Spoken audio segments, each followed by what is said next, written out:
Nagbabalik tayo sa ikalawang yugto ng ating online views update ng dalawang bigating noontime show dito sa bansa, ang Eat Showtime at ang Eat Bulaga. Pero bago natin umpisahan ay humihiling ako na pakisubscribe ang aking YouTube channel, pakiclick na rin ang bell notification icon para lagi kayong updated sa mga bagong video na ilalabas ko. Sa mga kaparokya, tinanggihan daw di umano ni Michael V na maging parte siya ng Eat Showtime family kung saan siya ang first choice ni Vice Ganda bilang maging bahagi ng kanilang noontime show na mula sa GMA Network. Kung magkataon ay muli na namang makakasama niya ang matalik na kaibigan na si Ogie Alcacid.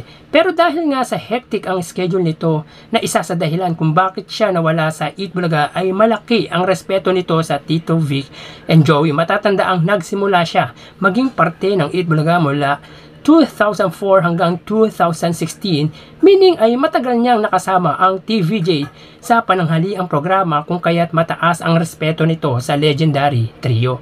Si Bitoy ay masasabi nating isa sa respetadong artista sa bansa kung kaya't malaki din ang magiging hatak nito sa Kapamilya Noontime Show kung magkaganon. Ngunit dahil sa sobrang busy nito ay mataas ang paggalang nito sa legendary trio kung kaya't ganun na lang ang pagtanggi nito sa alok ng Eat Showtime. Isa sa magandang katangian ni Bitoy ay ang pagtanaw ng utang na loob at respeto sa mga naging parte ng buhay niya lalo na sa showbiz industry. Bukod sa naging parte siya ng Eat Bulaga ay ilang beses niya na din nakasama si Bossing Vic Soto sa ilang mga pelikula nito. So tara, ating alamin ang ikalawang yugto ng ating online viewership ng dalawang bigating noontime show. Para sa Eat Bulaga under TVJ Facebook page na may 2.1 million followers at sa may Eat Showtime na may 17 million followers. So as of 1:17 PM, ang Eat Bulaga ay may 8.8 thousand viewers. Samantalang ang Eat Showtime makikita po natin dito sa kanilang live viewership.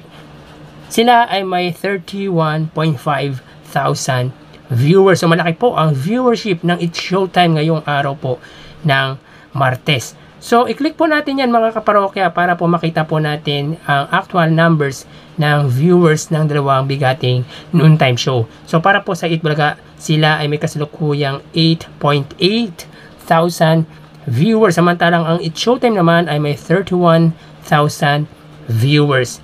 So ulitin natin mga kaparokya, as of 1:17 PM, ang Eat Bulaga na may kasalukuyang segment na Sugod Bahay Mga Kapatid, sila ay may 8.8 thousand viewers. Ang Eat Showtime naman na may kasalukuyang segment na Especially For You ay may 31,000 live viewers. So makikita po natin na malaki po ang itinaas ng Eat Showtime pagdating sa kanilang Facebook Live dahil sa unang yugto ang Eat Bulaga ay nakakuha ng 15,000 viewers at ngayon sila ay may 8.8 thousand viewers. Sila ay nabawasan ng 7,000 viewership. Samantalang ang Eat Showtime sa unang yugto sila ay may 19,000 at ngayon sila ay may 31,000 viewers. Ibig sabihin ang Eat Showtime po ay nadagdagan ng 12,000 viewers sa ikalawang yugto ng online viewership pagdating sa kanilang Facebook Live. So mapunta naman po tayo mga kaparokya sa TV Network YouTube channel para po sa Eat Bulaga under TV5 Philippines na may 1.7 million subscribers. So sa unang yugto ng online viewership pagdating sa TV5 sila ay nakakuha ng 46,000 viewers. At sa Eat Showtime naman under ABS-CBN Entertainment YouTube channel na may 47.1 million subscribers sa unang yugto, ang ABS-CBN ay nakakuha ng 105,000 viewers. So tingnan natin kung may pagbabago po ba dito sa ikalawang yugto ng viewership ng dalawang bigating noontime show. Sa TV5 sila ay may 40,000 viewers. Ang Eat Showtime naman po ay may 125,000 live viewers. So ulitin po natin mga kaparokya, as of 1:19 PM ang Eat Bulaga sila ay may 40,000 viewers under TV5 Philippines. Samantalang ang Eat Showtime ay may 125,000 live viewers. So ibig sabihin mga kaparokya, ang Eat Bulaga ay nabawasan or ang TV5 ay nabawasan po ng 5,000 viewers dahil sila ay may 40,000 ngayon sa ikalawang yugto. Ang It's Showtime naman po ay nadagdagan ng 20,000 dahil sa unang yugto sila ay may 105 at ngayon sila ay may 125,000 viewers.